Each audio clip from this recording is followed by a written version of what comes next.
सभी स्नेहिल भैयाओं का मैं स्वागत करता हूं। कक्षा 6 के सामाजिक एवं राजनीतिक जीवन भाग 1 के अध्याय 4 लोकतांत्रिक सरकार के तत्व के बारे में आज हम अध्ययन करेंगे। इस अध्याय में हम निम्न बिंदुओं पर चर्चा करेंगे। लोकतांत्रिक सरकार के कामों को प्रभावित करने वाली मुख्य बातें, जनता की भागीदारी, भागीदारी के अन्य तरीके, विवादों का समाधान और समानता एवं न्याय। सबसे पहले हम बिंदु लेते हैं लोकतांत्रिक सरकार के कामों को प्रभावित करने वाली मुख्य घटनाएं। पिछले अध्याय में हमने यह अध्ययन किया था कि लोकतंत्र को स्थापित करने के लिए पूरी दुनिया में कड़ा संघर्ष हुआ था। उसका एक उदाहरण मैंने आपको दिया था, महिला मताधिकार आंदोलन, जिसमें महिलाएं अपने आप को लोहे की जंजीरों से बांध देती हैं और अंत में लोकतंत्र को स्थापित करती हैं। भारत में भी इसी प्रकार का संघर्ष हुआ था। लेकिन आज हम जिस देश के बारे में बात करने वाले हैं वो है दक्षिण अफ्रीका। दक्षिण अफ्रीका में रंगभेद कानून का बोलबाला था। इसको हम विस्तार से समझते हैं। दक्षिण अफ्रीका एक ऐसा देश है जहां कई प्रजातियों के लोग रहते हैं, श्वेत, अश्वेत और सांवले। यानी श्वेत का मतलब होता है गोरे त्वचा वाले, अश्वेत का मतलब काली त्वचा वाले, और भारतीय मूल के जैसे हम कहते हैं सांवले, जो न तो ज्यादा गोरे होते न काले होते हैं। दक्षिण अफ्रीका की कहानी है। दक्षिण अफ्रीका का एक शहर है जोहान्सबर्ग में रहने वाली 11 वर्ष की दक्षिण अफ्रीकी लड़की माया नायडू एक दिन पुराने बक्सों की सफाई करने में अपनी मां की मदद कर रही थी। उसे एक रजिस्टर यानी स्क्रैप बुक मिला। अब देखिए, यहाँ पर हम समझते हैं स्क्रैप बुक किसे कहते हैं। स्क्रैप बुक क्या होता है कि जैसे या तो नोटबुक है या ऐसी कोई फाइल है जिसके पेज के ऊपर हम न्यूज़ की कटिंग को चिपकाते हैं। लेकिन आपको भी कई बार ऐसा टास्क मिलता होगा, या आप अपने विद्यालय में भी देखते हैं, जैसे हम इतिहास पंजिका बनाते हैं, उसी प्रकार से हम इसमें भी ये काम करते हैं। तो उसे एक रजिस्टर स्क्रैप बुक मिला जो अखबार की कतरनों और तस्वीरों से भरा हुआ था। कतरनों का मतलब अखबार की जो कटिंग्स थी किसी न्यूज की। उसमें क्या था, उसमें एक 15 साल के स्कूल जाने वाले लड़के की बहुत सारी तस्वीरें थी। माया ने जब उस लड़के के बारे में अपनी माँ से पूछा तो उसे पता चला कि उसका नाम हेक्टर पीटरसन। उसको पुलिस ने गोली मार दी थी। माया को बड़ा झटका लगा। उसने पूछा क्यों। माया की मां ने उसे समझाया कि दक्षिण अफ्रीका पहले रंगभेद कानून से शासित था। रंगभेद का मतलब है त्वचा के रंग के आधार पर भेदभाव करना। जैसे मैंने आपको पीछे स्लाइड्स के अंदर बताया था कि अलग अलग त्वचा के लोग थे, कि रंग के आधार पर भेदभाव करना। दक्षिण अफ्रीका की प्रजातियां इसी आधार पर अलग अलग समूहों में बटी हुई थी। अब अलग अलग समूह कौन से थे, जो मैंने आपको पीछे बताया था, श्वेत था, अश्वेत था और भारतीय त्वचा के लोग। इनको अलग अलग कैटेगरी में विभाजित कर दिया गया था। वहां के कानून के मुताबिक श्वेत, अश्वेत, भारतीय एवं अन्य प्रजातियों को एक दूसरे से संबंध बनाने की इजाजत नहीं थी। विभिन्न प्रजातियों के लोग न तो इस एक दूसरे के आसपास रह सकते थे और न ही आम सुविधाओं का इस्तेमाल कर सकते थे। अब क्या होता है, देखिए, जैसे कि मैं आपको स्लाइड में बताता हूँ कि ये देखिए पूरी की पूरी अलग कम्युनिटी है श्वेत की, ये अश्वेत की पूरी कम्युनिटी है। इसी प्रकार से ये भारतीय मूल के लोगों की भी इस प्रकार से अलग कम्युनिटी है। इन सभी लोगों के लिए अलग अलग प्रकार की बस्तियां थी, अलग अलग प्रकार की सुविधाएं थी। इन सब में पूर्ण रूप से इस आधार पर है जो भेदभाव किया जाता था। हम इसे आगे विस्तार से समझते हैं। माया को अपने कानों पर विश्वास नहीं हो रहा था ये सब सुनकर।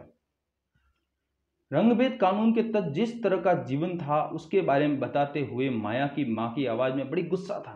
उन्होंने बताया कि श्वेत और अश्वेत लोगों के अस्पताल अलग होते थे और अस्पताल की गाड़ियां भी। श्वेत लोगों के लिए जो अस्पताल की गाड़ियां थी वे जरूरत के सामानों से सुसज्जित होती थी, जबकि अश्वेत लोगों के लिए जो गाड़ियां थी उनमें सुविधाएं उपलब्ध नहीं थी। देखिए, पीछे क्वेश्चन भी आएगा आप लोगों के लिए कि श्वेत और अश्वेत लोगों के बीच में किस प्रकार से भेदभाव किया जाता है। तो आप इसको ध्यान से सुनिए और इसको ध्यान से देखिए। उनके लिए रेल एवं बसें अलग होती थी, यहां तक कि श्वेत और अश्वेत लोगों के लिए बस स्टैंड भी अलग होते थे। अश्वेत लोगों को वोट देने की इजाजत नहीं थी। देश की सबसे अच्छी जमीन श्वेत लोगों के लिए आरक्षित थी और अश्वेत लोगों को खेती के लिए सबसे घटिया जमीन मिलती थी। इससे पता चलता है कि अश्वेत लोगों एवं भारतीयों को श्वेत लोगों के बराबर नहीं माना जाता था, उनके साथ भेदभाव किया जाता था। अश्वेत लोगों को देखो वोट भी नहीं दिया जाता था। Bus stand, railway station, hospital, ये सब तमाम प्रकार की सुविधाओं में इन सब के साथ पूर्ण रूप से भेदभाव किया जाता था। दक्षिणी पश्चिमी हिस्से में एक शहर था सोवेटो, ये भी साउथ अफ्रीका में आया हुआ है, जहां सिर्फ अश्वेत लोग ही रहते थे। हेक्टर पीटरसन वहीं रहता था। वहां के श्वेत लोग अफ्रीकांस भाषा बोलते थे। हेक्टर और स्कूल के अन्य विद्यार्थियों पर इस भाषा को सीखने के लिए जोर डाला जा रहा था, जबकि वे अपनी भाषा जुलू सीखना चाहते थे।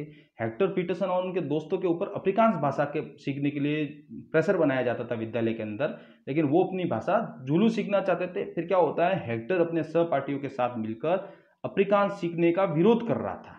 ठीक है, लोकतंत्र में सबसे बड़ा अधिकार है, आप अपनी बात को शांतिपूर्ण पीस तरीके से रैली निकालकर या आंदोलन कर आप अपनी बात को रख सकते हैं। सीखने का विरोध कर रहा था। दक्षिण अफ्रीका की पुलिस ने विरोध करने वाले इन लोगों को बड़ी बेरहमी से पीटा और भीड़ पर गोलियां बरसाई। उनमें से एक गोली हेक्टर को लगी, वो मारा गया। यह 16 जून 1976 की घटना है।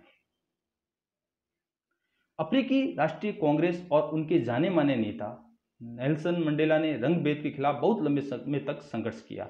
अंततः उन्होंने 1994 में उन्हें सफलता मिली और दक्षिण अफ्रीका एक लोकतांत्रिक देश बना। तब से ये सभी प्रजातियों के लोगों को बराबर माना जाने लगा। तो ये थी दक्षिण अफ्रीका की कहानी, किस प्रकार से वहां पर रंग भेद नीति थी और उसकी क्या नीतियां थी और किस प्रकार से उनकी मुक्ति प्राप्त की। अब हम इस अध्याय में आगे बढ़ते हैं और समझते हैं, अब समझने की कोशिश करते हैं कि सरकार के लोकतांत्रिक होने का हमारे लिए क्या मतलब है, सरकार को किस प्रकार से हम लोकतांत्रिक सरकार मानते हैं। तो जैसे हम अध्याय का चैप्टर का मुख्य प्रारूप ही वही है कि लोकतांत्रिक सरकार के तत्व। तो हमने पहले तत्व बताया कि लोकतांत्रिक जो सरकार होती है वो जनता से तो बनती है, लेकिन जनता उसका एक हिस्सा है या तत्व। ये नहीं कह सकते कि लोकतांत्रिक व्यवस्था को स्थापित करने के लिए कौन से घटक, कौन सी बातें हमारे लिए ज्यादा जरूरी है। जैसे हम सब मानते हैं, ऐसे भी देखा जाए तो दक्षिण अफ्रीका में भी लोकतंत्र ही था, लेकिन वो केवल श्वेत वर्ग के लिए था, बाकी लोगों के लिए था। दुनिया भर में भी लोकतंत्र था, लेकिन वो अमीरों के लिए था, शिक्षित लोगों के लिए था, गिने चुने लोगों के लिए ही ये व्यवस्था की गई थी। तो सबसे पहला होता है जनता की भागीदारी। हमारे यहाँ नियमित रूप से चुनाव होते हैं। आपने पिछले पार्ट में पढ़ा है कि लोकतंत्र में लोग निर्णय लेते हैं, चुनाव में वोट देकर वे अपने प्रतिनिधि चुनते हैं। ये प्रतिनिधि लोगों की तरफ से निर्णय लेते हैं। यह मानकर चला जाता है कि प्रतिनिधि निर्णय लेते वक्त लोगों की जरूरतों और मांगों को ध्यान में रखेंगे। तो यहाँ पर सभी लोगों को वोट देने का अधिकार है। जनता के किसी भी वर्ग के साथ कोई भेदभाव नहीं किया जाना चाहिए। सभी सरकारों को एक निश्चित समय के लिए चुना जाता है। लोकतंत्र की सबसे अच्छी खूबसूरती है कि यह है कि देखिए कि सभी सरकारों का, हमारे देश में जैसे भारत की बात करें तो भारत में यह अवधि 5 वर्ष की है। एक बार चुने जाने के बाद सरकार 5 वर्ष तक सत्ता में रहती है। सरकार का फिर से सत्ता में बने रहना तभी संभव है जब लोग उसे बार बार चुने। अब मान लीजिए कोई सरकार सत्ता में आती है और अपनी मनमानी करती है तो 5 साल बाद में वो चुनाव हारकर सत्ता से बाहर हो सकती है, जब लोग उसे बार बार चुने। चुनाव का समय लोगों के लिए वह घड़ी है जब वे लोकतंत्र में अपनी ताकत को महसूस करते हैं। तो वोट देना चाहिए। ये सभी भारतीय और सभी दुनिया के जितने भी लोकतंत्र देश है, वहाँ की जनता को मतदान के अंदर अपना हिस्सा अनिवार्य रूप से लेना चाहिए। ये क्या है, लोकतंत्र में अपनी ताकत को महसूस करते हैं। इस तरह से नियमित चुनाव होने से लोगों पर नियंत्रण बना रहता है, लोगों का सरकार पर नियंत्रण बना रहता है।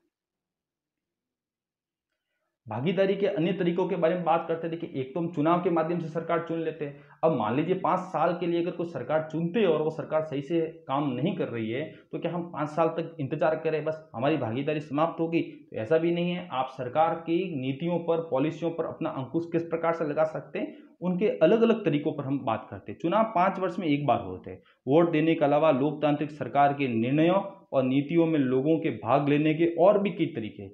लोग सरकार के कार्यों में रुचि लेकर और उसकी आलोचना करके भी अपनी भागीदारी निभाते हैं। जैसे आपको मैं एक स्लाइड दिखा रहा हूँ, है ना, कि यहाँ पर पानी की दिक्कत को यहाँ पे प्रदर्शित करने के लिए कार्टून बनाया गया है, जिसमें कह रहे हाल बुरा नहीं है, जरूर पास के किसी गांव में नल से पानी आ रहा होगा।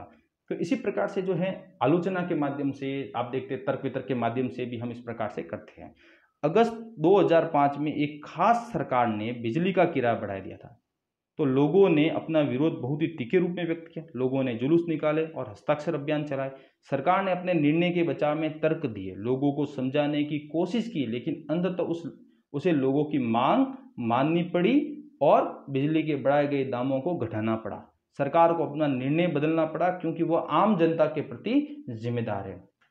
तो ऐसे कई तरीके हैं जिनके द्वारा लोग अपनी राय व्यक्त कर सकते हैं और सरकार को यह समझा सकते हैं कि उसे क्या कार्रवाई करनी चाहिए। इन तरीकों में धरने, जुलूस, हड़ताल, हस्ताक्षर अभियान आदि शामिल है। इनके जरिए जो बातें गलत है और न्याय संगत नहीं है उन्हें सामने लाया जा सकता है। और इसमें कौन कौन सी अच्छी भागीदारियां हो सकती है, जैसे अखबार हैं, पत्रिकाएं हैं एवं टेलीविजन भी जनता से जुड़े मुद्दों और सरकार की जिम्मेदारियों पर चर्चा करने में महत्वपूर्ण भूमिका निभाते हैं। हम कई बार देखते हैं जैसे कि सरकार जो पॉलिसी बनाती है उसका धरातल स्तर पर कितना पालन हो रहा है उसको उजागर करने का काम है मीडिया करता है। यानी ये न्यूज़पेपर है, टीवी चैनल है, वो सब आम जनता के बीच जाते हैं और वहाँ से रिपोर्टिंग करते हैं और उसको प्रसारित करते हैं। देश के अंदर सभी लोग उस न्यूज़ों को देखते हैं, यहाँ तक कि सरकार तक भी ये बात है जो पहुँचती है। जहाँ यह सच है कि लोकतंत्र लोगों को भागीदारी का मौका देता है, वहीं यह भी सच है कि सभी वर्ग के लोगों को यह मौका नहीं मिल पाता। लोगों के लिए भागीदारी का एक अन्य तरीका यह भी है कि वे आंदोलन करें जो सरकार और उसके काम करने के तौर तरीकों को चुनौती दे। दलितों, आदिवासियों, अल्पसंख्यकों, महिलाओं एवं अन्य लोगों की भागीदारी अक्सर इन आंदोलनों के जरिए ही हो पाती है।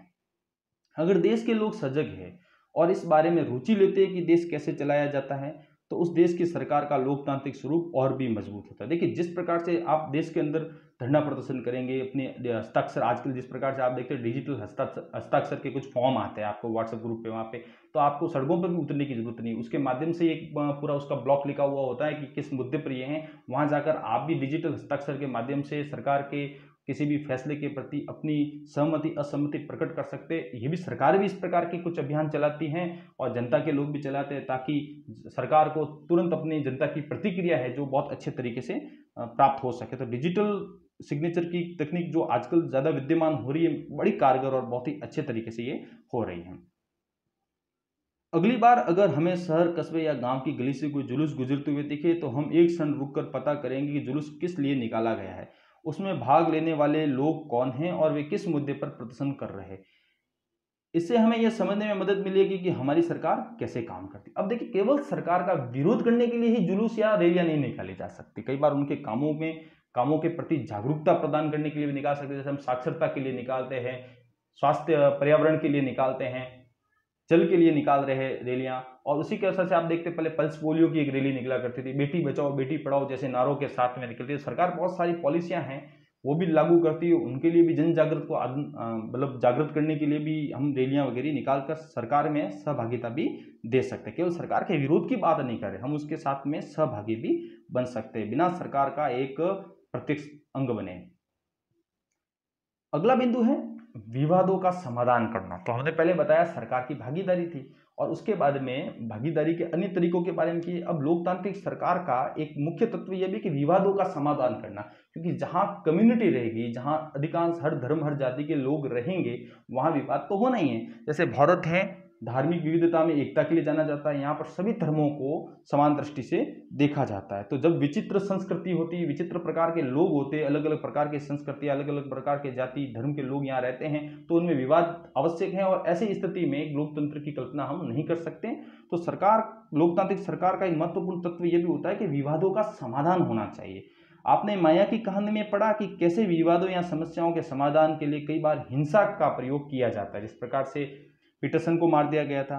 ऐसा इसलिए होता है कि एक समूह यह मान लेता है कि दूसरे समूह को विरोध करने से रोकने के लिए बल का इस्तेमाल करना उचित है ना। जब बातचीत के रास्ते बंद हो जाते हैं, जब सरकार की गवर्नमेंट होती है, जब वहाँ के जो नेता हैं वही मनमानी करने लगते हैं, तो फिर इस प्रकार के हथियार उठाने और हिंसक विद्रोह होने की संभावना बढ़ जाती है। विवाद तब उतरता है जब विभिन्न संस्कृतियों, धर्मों, क्षेत्रों और आर्थिक पृष्ठभूमियों के लोग एक दूसरे के साथ तालमेल नहीं बिठा पाते।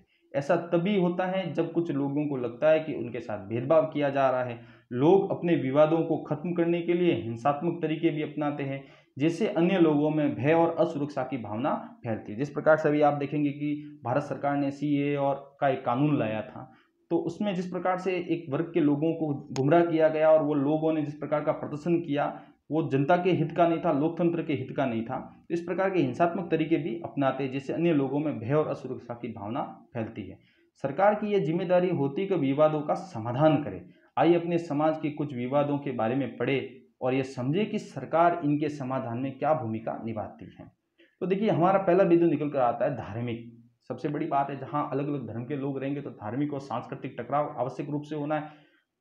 धार्मिक जुलूस और उत्सव कई बार समस्या का कारण बनते हैं। उदाहरण के लिए, धार्मिक जुलूस किस रास्ते से निकले, यही कई बार विवाद का कारण बन जाता है। यही कई बार विवाद का कारण बन जाता है।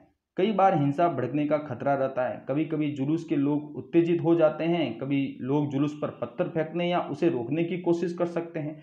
सरकार खासकर पुलिस ऐसे मौकों पर बहुत ही महत्वपूर्ण भूमिका निभाती है। पुलिस की जिम्मेदारी यह सुनिश्चित करने की होती है कि आपस में टकराव की स्थिति न पैदा हो। इसलिए आप देखते हैं जब भी कोई धार्मिक रैली का या किसी भी प्रकार की रैली का आयोजन होता है तो वहाँ पर पुलिस प्रशासन अपनी सुविधाएं बढ़ा देता है। जुलूस के साथ साथ में पुलिस का प्रशासन का जो पूरा काफिला होता है वो उसके साथ रहता है। आपस में टकराव की स्थिति पैदा न हो, हिंसा न भड़के, वह सभी पक्षों को एक जगह बिठाकर बात कर पाती है ताकि विवाद का समाधान निकल सके। दूसरा है नदियां या के स्रोतों को लेकर भी कई बार विवाद हो जाता है। नदियां भी कई बार विवाद का कारण बन जाती है। कुछ नदियां एक से अधिक राज्यों से होकर बहती है। जिन राज्यों से नदी गुजरती हैं उनके बीच में नदी के पानी का बंटवारा विवाद का कारण बन जाता है। उदाहरण के लिए आपने कर्नाटक और तमिलनाडु के बीच कावेरी नदी के पानी को लेकर चल रहे विवाद के बारे में सुना होगा। ये देखिए इस प्रकार से इन दोनों राज्यों के बीच में एक टकराव चल रहा है। कर्नाटक के कृष्णाराज सागर बांध में भरा हुआ पानी कई जिलों में सिंचाई के काम आता है। इस पानी से बेंगलुरु शहर की जरूरतें भी पूरी होती है। तमिलनाडु के मेटूर बांध में भरे हुए इसी नदी के पानी से राज्य के डेल्टा क्षेत्र में सिंचाई होती है। दोनों बांध एक ही नदी पर बने हुए हैं। कर्नाटक का कृष्णाराज बांध कावेरी नदी के ऊपरी छोर पर है और तमिलनाडु का मेटूर बांध नदी के निचले छोर पर है। मेटूर बांध में पानी तभी भरा जा सकता है जब कृष्णा सागर बांध से पानी छोड़ा जाए। दोनों राज्यों को अपने लोगों की जरूरत के लिए भरपूर पानी चाहिए जो कि नहीं मिल पाता। इससे विवाद उत्पन्न होता है। तब राष्ट्रीय सरकार को कदम उठाना पड़ता है ताकि दोनों राज्यों के लिए पानी का सही बंटवारा हो पाए। अगला बिंदु है समानता एवं न्याय। लोकतंत्र का एक अंतिम तत्व है सब लोगों के साथ समानता रहे और सभी लोगों को एक समान कानून व्यवस्था सब पर लागू हो और उन्हें न्याय भी मिले। लोकतांत्रिक सरकार के मुख्य विचारों में से एक है उसका न्याय एवं समानता के प्रति वचनबद्ध होना। न्याय एवं समानता को एक दूसरे से अलग नहीं किया जा सकता। अस्पृश्यता यानी छुआछूत की प्रथा पर अब कानून द्वारा रोक लगा दी गई है। लंबे समय तक दलित लोगों को शिक्षा, स्वास्थ्य एवं यातायात की सुविधाओं से वंचित रखा गया। पहले हालत यह थी कि उन्हें सार्वजनिक मंदिरों में घुसने तक नहीं दिया जाता था। डॉक्टर अंबेडकर, जिनके बारे में आपने पहले पढ़ा, और कई अन्य लोगों ने जोर देकर कहा कि यह प्रथा अमानवीय है। डॉक्टर अंबेडकर ने भी इसके लिए कड़ा संघर्ष किया और महात्मा गांधी और भारत के अंदर और पूरे विश्व के अंदर जैसे नेल्सन मंडेला के बारे में पढ़ा, इन्होंने इन सब छुआछूत और ये जो भेदभाव था इसे दूर करने के लिए कड़े संघर्ष किए। न्याय तभी प्राप्त हो सकता है जब सब लोगों के साथ बराबरी का व्यवहार हो। सरकार भी समानता और न्याय की जरूरत को पहचानती है और उन समूहों के लिए विशेष प्रावधान करती है जो समाज में अब भी बराबर नहीं माने जा रहे। जैसे हमारे समाज में यह आम प्रवृत्ति है कि लोग लड़कों की देखभाल लड़की से ज्यादा करते हैं। इसका मतलब है कि समाज लड़कियों को उतना महत्व नहीं देता जितना लड़कों को देता है। यह धारणा गलत है एवं अन्यायपूर्ण है। इसे दूर करने के लिए सरकार ने कुछ कदम उठाए हैं। सरकार ने कुछ विशेष प्रावधान किए हैं जिससे लड़कियां अपने साथ होने वाले अन्याय से छुटकारा पा सकेगी। उदाहरण स्वरूप सरकारी स्कूल और कॉलेजों में लड़कियों की फीस खत्म या कम करने का प्रावधान किया गया। जैसे बेटी बचाओ बेटी पढ़ाओ की योजनाएं बनाई जा रही है। जैसे पहले बच्चियों को मारा जा रहा था तो सरकार आजकल माता पिता को पुरस्कार दे रही हैं और बेटियों की शिक्षा का पूरा खर्चा उठा रही है सरकार। और कई प्रकार से जैसे बहनों को आप देखते हैं कि साइकिल वितरण करना, गार्गी पुरस्कार, उन्हें प्रोत्साहन देने के लिए सरकार है जो अनेक कार्य करती है। तो प्यारे विद्यार्थियों, अगर आपको इस अध्याय को, मैं कहूँगा आपसे कि इस अध्याय के पूरे वीडियो को आप एक बार पुनः देखें और ये जो प्रश्न उत्तर हैं इन्हें आप अपनी कॉपी के अंदर नोट करना प्रारंभ कीजिए। हम जल्द मिलेंगे नई वीडियो के साथ। तब तक आप सबका बहुत बहुत धन्यवाद। यूं ही बने रहिए हमारे साथ। वंदे मातरम।